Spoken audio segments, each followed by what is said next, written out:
अस्सलाम वालेकुम dear students. तो पहले वीडियो में मैंने आपको थोड़ा सा इलेक्ट्रोकेमिस्ट्री का एक जनरल आइडिया दिया था। इलेक्ट्रोकेमिस्ट्री का डेफिनेशन मैंने आपको बोला था और थोड़ा सा आइडिया मैंने आपको इलेक्ट्रोकेमिकल सेल का दिया था और उसमें आपने गैल्वेनिक सेल को थोड़ा सा देखा था और इलेक्ट्रोलाइटिक सेल को थोड़ा सा देखा था। अब देखो, इलेक्ट्रोकेमिस्ट्री के अंदर कुछ टर्म्स बहुत इंपॉर्टेंट रहती है, उन टर्म्स को फ्रीक्वेंटली यूज करते हैं और इलेक्ट्रोकेमिस्ट्री की वही टर्म्स आज के टॉपिक में हमारा मतलब टॉपिक रहेगा। तो आप टॉपिक डाल देंगे टर्मिनोलॉजीज ऑफ इलेक्ट्रोकेमिस्ट्री और सबसे पहली टर्म आप लिखेंगे रेसिस्टेंस। रेसिस्टेंस।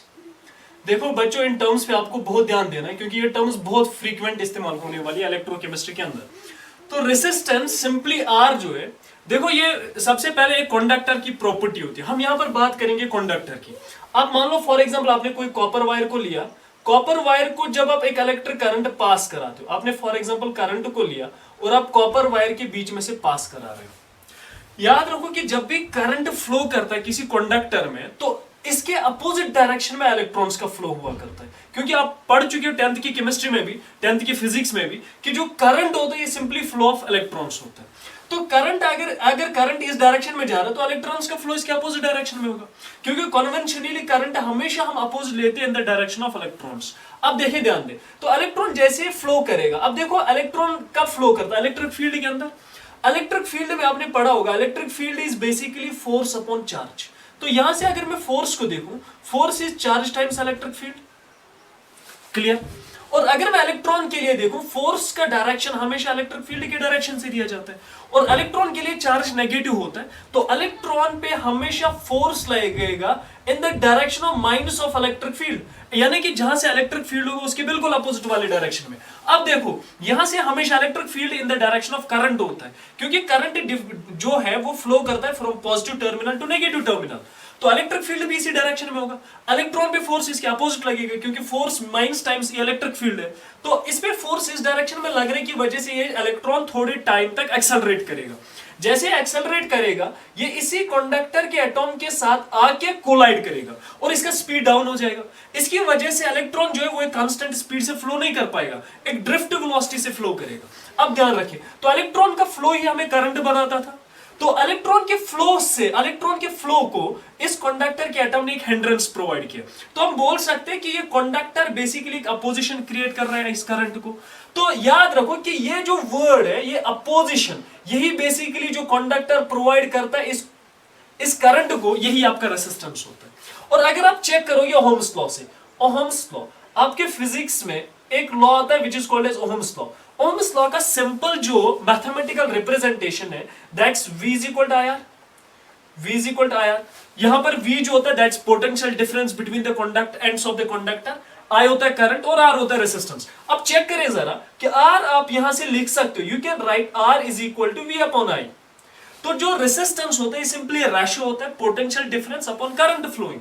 अब चेक करें, देखिए अगर हम यूनिट देखेंगे रेजिस्टेंस का, if you will check unit of R, तो क्या आएगा खुद ही समझो, ये V अपॉन I है, तो वो आएगा unit of V upon unit of I।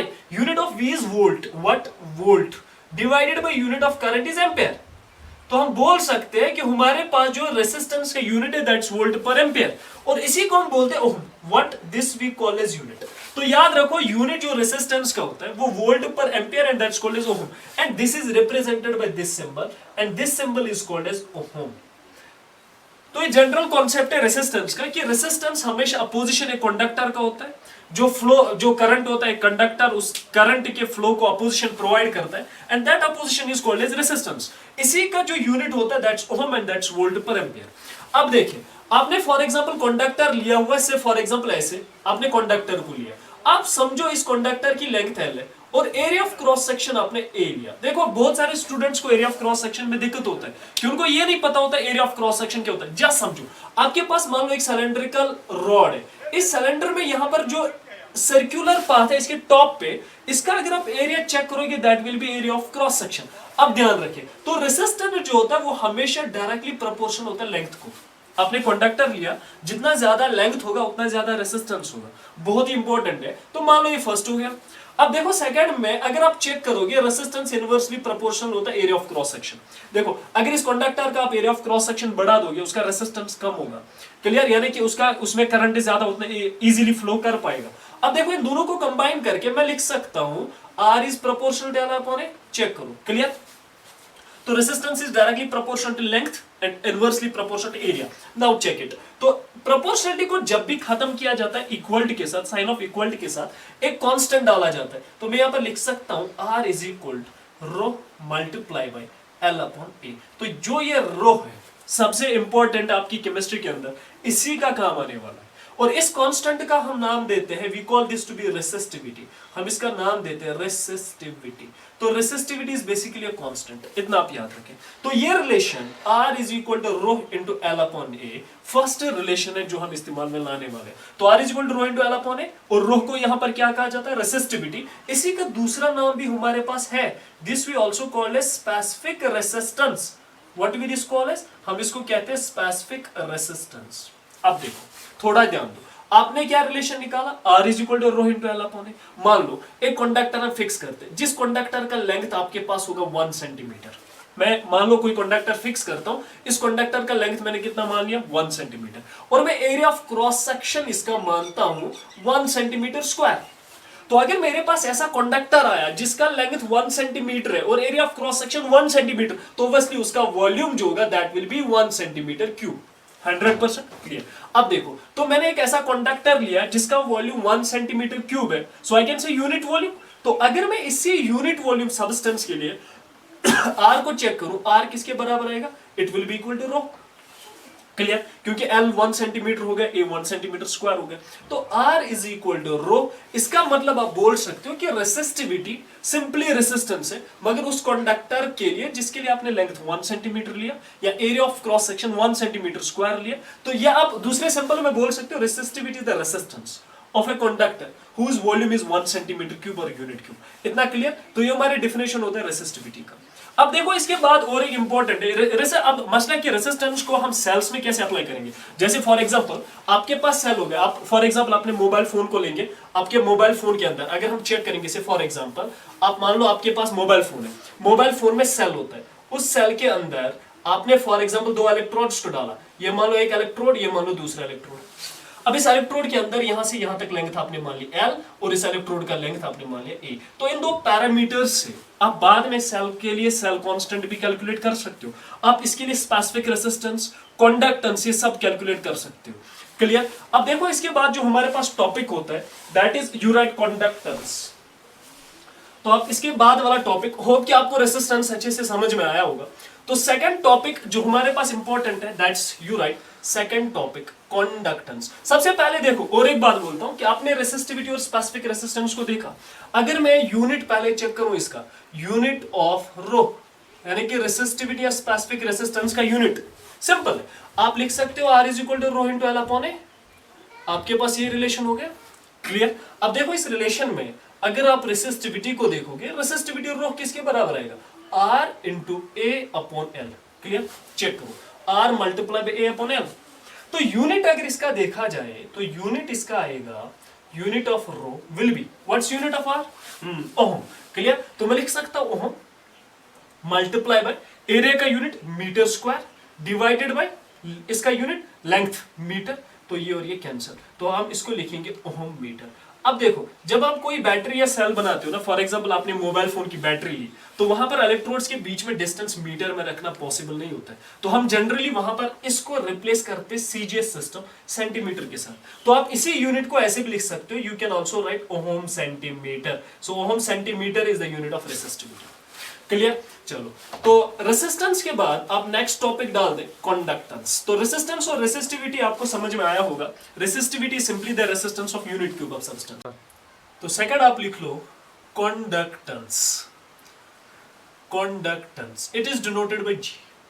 देखो रेसिस्टेंस के साथ साथ कंडक्टेंस भी बहुत इंपॉर्टेंट है, और कंडक्टेंस को देखा जाए तो यह हमेशा डिनोट किया जाता है कैपिटल लेटर G से।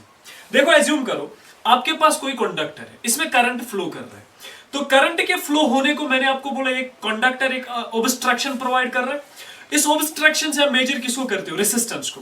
नाउ सी, अगर कोई कंडक्टर में रेसिस्टेंस ज्यादा होगा, वो करंट को उतना फ्लो होने नहीं देगा, तो हम कहते हैं उसकी कंडक्टेंस उतनी कम होगी। तो रेसिस्टेंस किसी कंडक्टर का ज्यादा होगा, उसकी कंडक्टेंस हमेशा कम रहेगी, याद रखो। तो अगर आपके पास कोई कंडक्टर है तो रेसिस्टेंस इसकी ज्यादा, कंडक्टेंस कम होगी, तो हम बोल सकते हैं कि resistance is inverse proportion to conductance, या conductance is simply the reciprocal of resistance. तो कंडक्टेंस क्या होता है, it is simply the reciprocal, it is simply the reciprocal of resistance. तो ये रेसिस्टेंस का ही रेसिप्रोकल होता है, दिस इज वेरी इंपॉर्टेंट। तो हम लिख सकते हैं G is equal to 1/R, simple है। तो G किसके बराबर होता है, 1/R। नाउ सी, अगर आप इसका यूनिट देखोगे, unit of conductance, unit of G से ही हम कंडक्टेंस को लिखते हैं, याद रखें। तो अगर आप देखोगे unit of conductance, it will be simply 1/R, R का यूनिट आपने देखा ओहम, तो 1/ओहम जब आप लिखोगे वो ऊपर जाके बनेगा ओहम इनवर्स, तो इसका यूनिट जो होता है that's ohm inverse. Now see, इसी का दूसरा नाम हम लिखते हैं महो, MHO, यानी कि उल्टा करके, या इसी को हम लिखते हैं साइमन, SIEMEN, साइमन। तो unit of conductance ohm inverse होता है, जबकि आप उसको लिख सकते हो मोहो भी और साइमन भी। अब देखो चेक करते हैं, अगर आप देखोगे आपके पास एक रिलेशन आया था R is equal to rho into L/A। थोड़ा ध्यान दो, मैं इसी रिलेशन को कैसे लिख सकता हूं, रो अगर मैं यहां पर लाऊं तो ये बनेगा 1/रो इज इक्वल टू, यहां से रेसिस्टेंस आएगा तो बनेगा 1/R मल्टीप्लाई बाय L/A। इतना क्लियर हो गया। तो आपके पास ये रिलेशन आ गया। 1/रो को हम लिखते हैं K से, K यहां पर होता है कप्पा, एक सिंपल है कप्पा, इसको आप याद रखो, दिस इज KAPPA, कप्पा, एक सिंबल है। तो 1/रो को हमने K लिखा, कप्पा, और यहां पर 1/R हमारा होता है कंडक्टेंस, तो मैं लिख सकता हूं G, तो K is equal to G, इतना क्लियर, और इनटू L/A में लिख सकता हूं। तो ये रिलेशन आपके लिए बहुत इंपॉर्टेंट है। तो इसमें आप थोड़ा ध्यान दो, तो जो कप्पा होता है, कप्पा ये बेसिकली हमारे पास होता है स्पेसिफिक कंडक्टेंस, जैसे आपके पास नहीं होता था specific resistance, so this is specific conductance. तो दूसरा नाम आप क्या देंगे, conductivity, second name is conductivity, इतना क्लियर। अब देखो, G को हमने समझा कंडक्टेंस, L/A हमारे पास इंपॉर्टेंट पैरामीटर है जहां से आपके क्वेश्चन पूछे जाते हैं। तो L/A को अगर देखा जाए, L/A is called as cell constant, this is called as cell constant. तो आपके पास L/A क्या हो गया, सेल कांस्टेंट, और L/A को आप रिप्रेजेंट करते जाएंगे G स्टार से, किससे, वेयर स्टार, अगर आप देखोगे G स्टार, स्टार यहां पर एक सिंबल होता है which is called as dagger sign, DAGGOR, dagger sign. तो ये आपके पास होता है डैगर साइन। तो इतना यहां तक ये क्लियर पहले करो कि आपके पास अभी तक एक रिलेशन है K is equal G into L/A। आपने समझा K is called as specific conductance और कंडक्टिविटी, और G जो होता है हमारा कंडक्टेंस होता है रेसिप्रोकल ऑफ रेसिस्टेंस, और आपने समझा L/A is called as cell constant. और सेल कांस्टेंट इसलिए कहा जाता है क्योंकि जनरली सेल्स में हम इसको कांस्टेंट रखते हैं, दो इलेक्ट्रोड्स के बीच का लेंथ और उनके एरिया ऑफ क्रॉस सेक्शन को कभी हम चेंज नहीं करते, तो इसीलिए हम इसको सेल कांस्टेंट कहते हैं, यानी कि L/A का जो रेशियो होता है दैट्स कॉल्ड सेल कांस्टेंट। थोड़ा ध्यान दें, अगर हम सेल कांस्टेंट को देखेंगे, यानी कि L/A का, इसका यूनिट क्या आएगा, यूनिट विल बी, देखो इसका सेंटीमीटर और इसका सेंटीमीटर स्क्वायर, तो centimetre inverse will be the unit of cell constant, इतना क्लियर। अब थोड़ा और ध्यान रखें, तो इस रिलेशन में आप चेक करो, पहले इस रिलेशन को देखो, K is equal G into L/A। अगर मैं मान लू कंडक्टर में L is equal to 1 centimetre, जैसे हमने रेसिस्टिविटी के टाइम किया था, सिंपली वही यहां पर भी करना है। अगर आपने A कर दिया 1 सेंटीमीटर स्क्वायर, आपने L कर दिया 1 सेंटीमीटर, A कर दिया 1 सेंटीमीटर स्क्वायर, तो कंडक्टर के अंदर K किसके बराबर आएगा, K will be equal to G, तो K किसके बराबर आएगा, G। तो specific conductance is basically the conductance of a conductor जिसका लेंथ 1 सेंटीमीटर होगा और area of cross section 1 centimetre square होगा। तो सिंपली जैसे आपने रेसिस्टिविटी को डिफाइन किया था यूनिट क्यूब ऑफ कंडक्टर के लिए, आपको कंडक्टेंस या कंडक्टिविटी को भी डिफाइन करना है यूनिट क्यूब ऑफ कंडक्टर के लिए, इतना क्लियर। अब देखो जरा चेक करें, अगर मैं यूनिट देखूं, if I want to check the unit of say for example K, अगर यूनिट K का चेक करना होगा, इस रिलेशन से हम कर सकते हैं, K is equal G into L/A। G का यूनिट में देखूं कंडक्टेंस का, तो हमारे पास क्या होता है, ओहम इनवर्स, तो मैं लिख सकता हूं ओहम इनवर्स मल्टीप्लाई बाय, अब देखो L का यूनिट हो गया सेंटीमीटर, तो ये बनेगा सेंटीमीटर डिवाइडेड बाय एरिया का यूनिट हो गया हमारे पास सेंटीमीटर स्क्वायर, तो इसको मैं लिख सकता हूं सेंटीमीटर स्क्वायर। अब चेक करो तो ये कितना आएगा, it will become ohm inverse centimetre divide by centimetre, इस पे पावर 1, ये ऊपर जाके -2 बनेगा, तो आएगा आपके पास ओहम इनवर्स सेंटीमीटर इनवर्स। तो ohm inverse centimetre inverse is the unit of conductivity, ये आपको याद रखना है। अब देखो इस रिलेशन को हम कैसे लिख सकते हैं, L अपॉन A किसके बराबर आएगा, G star. G star is cell constant, star is called dagger sign. तो इसी इक्वेशन को हम लिख सकते हैं K is equal to G into G star. तो ये छोटा इक्वेशन आपको मेमोराइज करना है कि आपको देखो एंट्रेंस में अगर आप देखो AIEEE में भी इसके रिलेटेड बहुत बार क्वेश्चन पूछा गया। अगर आप देखो K is equal G to G star, आपको वर्ड्स का मीनिंग पता होना चाहिए। K is conductivity, again I am telling it is the conductance of unit cube of conductor. G मैंने आपको बोला it's conductance and reciprocal of resistance, और G star मैंने आपको बोला it is cell constant L upon A, जिसका यूनिट सेंटीमीटर इनवर्स होता है। तो ये हमारे पास आ गया कंडक्टेंस और स्पेसिफिक कंडक्टेंस, जिसको कंडक्टिविटी कहते हैं। उसके बाद आप थर्ड टर्म लगा दें, molar conductance. Molar conductance, molar conductance से भी अच्छे खासे क्वेश्चंस पूछे जाते हैं। तो मोलर कंडक्टेंस को देखा जाए, see this is very easy. पहले इसको देखो रिप्रेजेंट कैसे करते हैं। देखो एक सिंबल होता है ऐसे, उल्टा वी समझो, यहां पर m लिखो। दिस उल्टा जो आपको उल्टा वी दिखता है, this is called as cap. What is this called, cap. तो कैप m बोलो, या आप सिंपली इसको लैम्बडा m से भी रिप्रेजेंट कर सकते हो। So molar conductance is represented by two symbols, one is cap m and another is lambda m। बात समझ में आई? तो मोलर कंडक्टेंस क्या होता है, देखो इसको सिंपली समझो। आपको मैंने पहले लेक्चर में बोला हुआ है एक इलेक्ट्रोलाइट के बारे में। कोई सब्सटेंस आपने वाटर में डाल दिया, उसके फ्री आयंस में वो डिसोसिएट हो गया और इलेक्ट्रिसिटी को कंडक्ट करेगा, that will be called as an electrolyte. Now see आपके पास मोलर कंडक्टेंस क्या होता है, this is very easy. Molar conductance क्या है, सिंपली मैं लिख रहा हूं conductance of 1 mole of electrolytic solution. Electrolytic solution, 1 mole electrolyte को उठा के पानी में घोल दो, आपके पास एक सॉल्यूशन बनेगा। उस सॉल्यूशन का अगर आप कंडक्टेंस चेक करोगे, यानी कि ये G अगर आप चेक करोगे उसका, तो उसी को आप क्या बोलोगे, molar conductance. So molar conductance is simply the conductance of 1 mole of electrolytic solution. अब देखो थोड़ा सा चेक करते हैं। अगर देखेंगे, देखो आपने ये समझा conductance of 1 mole of electrolytic solution is called as, पहले एक minute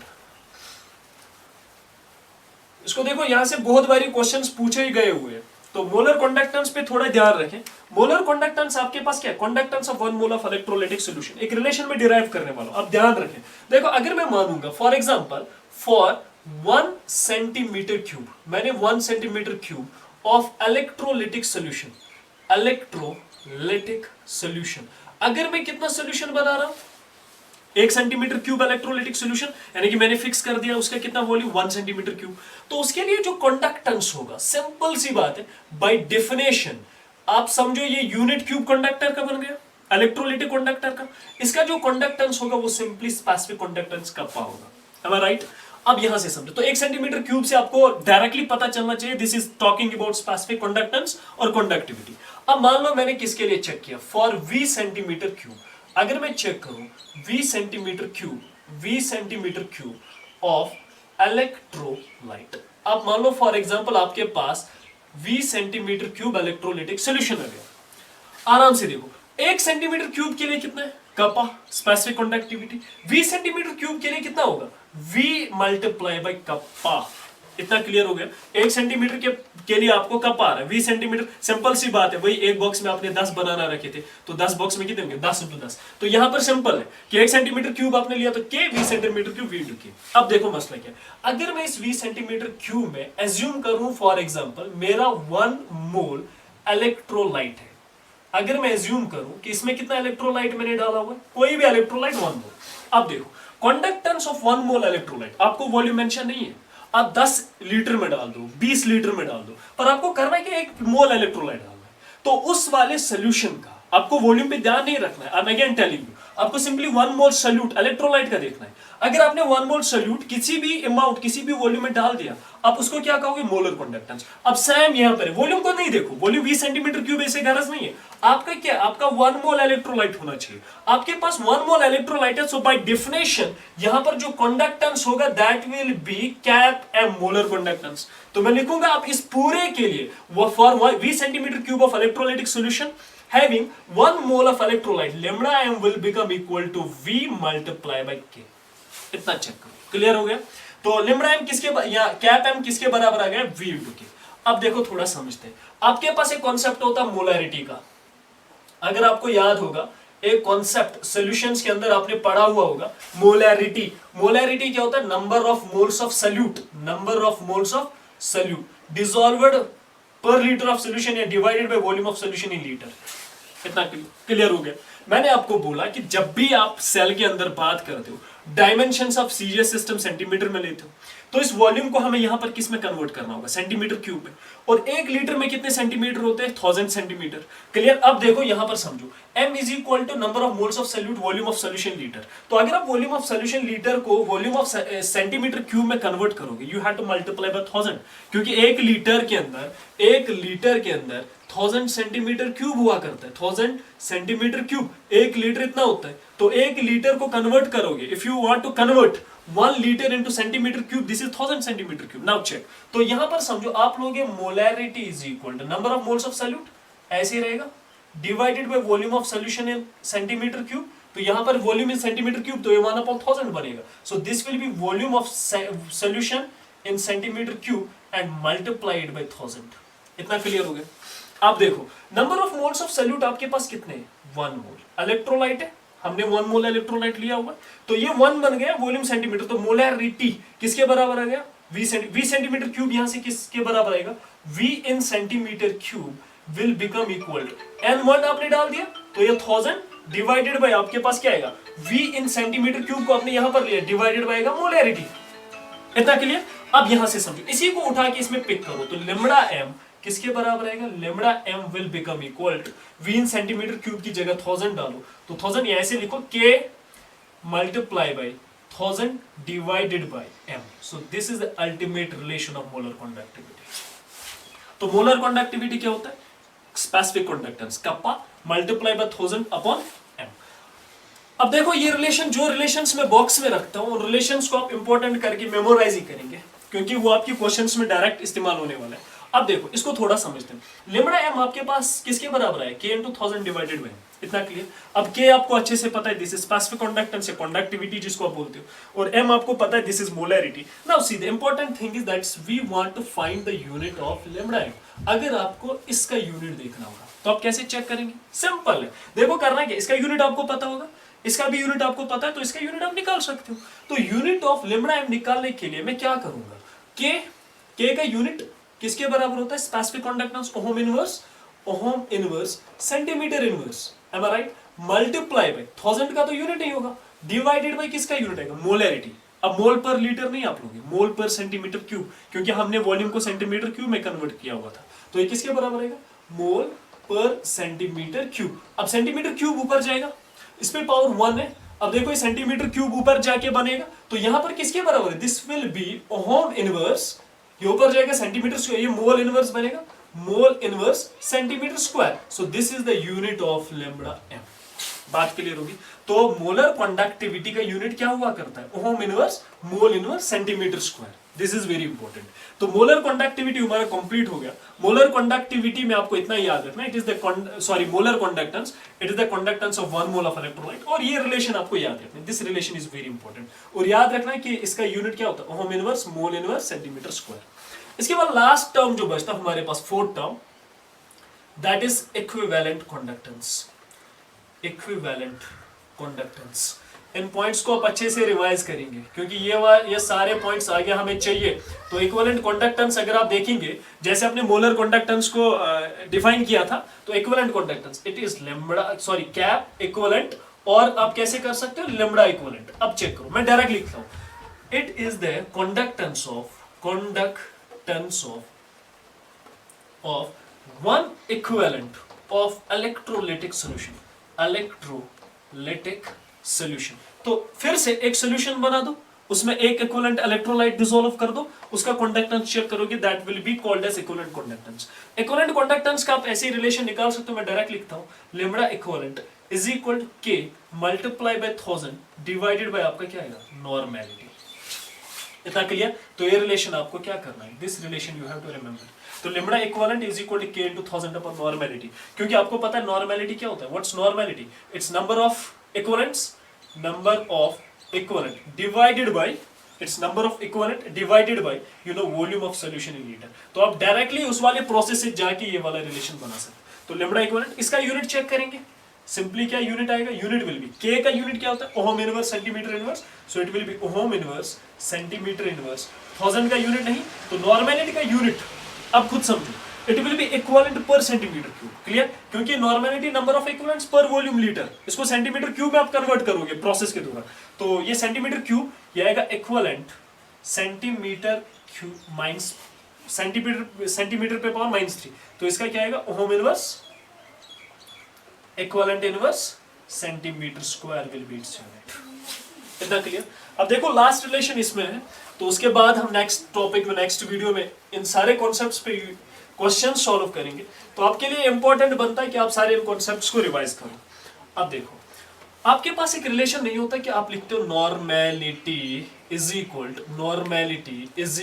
molarity into balance factor, molarity into balance factor, ये लिखते हो ना, normality is equal to molarity into balance factor. अब देखो लैम्डा इक्विवेलेंट अभी मैंने लिखा किसके बराबर, या लैम्डा मोलैरिटी आप लिखो is equal to K multiply by 1000 divided by molarity. अगर मैं मल्टीप्लाई बैलेंस फैक्टर करूं, डिवाइड बैलेंस फैक्टर करूं, क्लियर, एक रिलेशन बनेगा। आप ये पार्ट देखो, k into 1000 divide by v। पहले इस पार्ट को देखो, m into balance factor is normality, तो मैं लिख सकता हूं lambda m is equal to, ये बनेगा k into 1000 divided by m into balance factor, molarity is normality, तो ये बनेगा normality multiply by balance factor. अब देखो ये किसके बराबर आएगा, lambda m equal to k into 1000 upon normality, k into 1000 upon normality, lambda equivalent.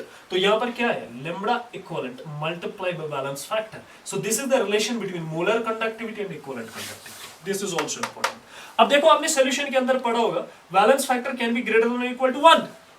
Clear. अब देखो इसमें ग्रेटर देन और इक्वल टू 1 करोगे तो obviously molar conductivity will be greater than और equal to equivalent conductivity. This is very important. Molar conductivity कभी भी आपके किसी भी इलेक्ट्रोलाइटिक सेल के लिए लेस देन नहीं होगा इक्विवेलेंट क्वांटिटी, क्योंकि बैलेंस फैक्टर का वो डोमेन ही नहीं है, लेस देन होगा। Balance factor is always greater than और इक्वल टू 1, और इसी बैलेंस फैक्टर को आप क्या कहते हो, एन फैक्टर, जो एसिड्स के लिए अलग से डिफाइन किया जाता है, बेसिस के लिए और सॉल्ट्स के लिए अलग डिफाइन किया जाता है। सॉल्यूशन में पढ़ा चुका हूं आपको। तो बैलेंस फैक्टर आप ऐसे निकाल सकते हो। अब देखो स्टूडेंट्स, ये सारी चीजें आपके इलेक्ट्रोकेमिस्ट्री में बहुत इंपॉर्टेंट है, सीरियसली ट्रस्ट मी, बहुत इंपॉर्टेंट है। आप तभी इलेक्ट्रोकेमिस्ट्री को आगे ले सकते हो जब आपके सारे concepts, resistance, resistivity, molar conductance, conductivity सब स्ट्रांग होंगे। तो नेक्स्ट वीडियो में इंशाल्लाह, नेक्स्ट क्लास में हम इन पे क्वेश्चंस करेंगे। तो आप इन सारे कॉन्सेप्ट्स को रिवाइज करेंगे। And thanks for the watching.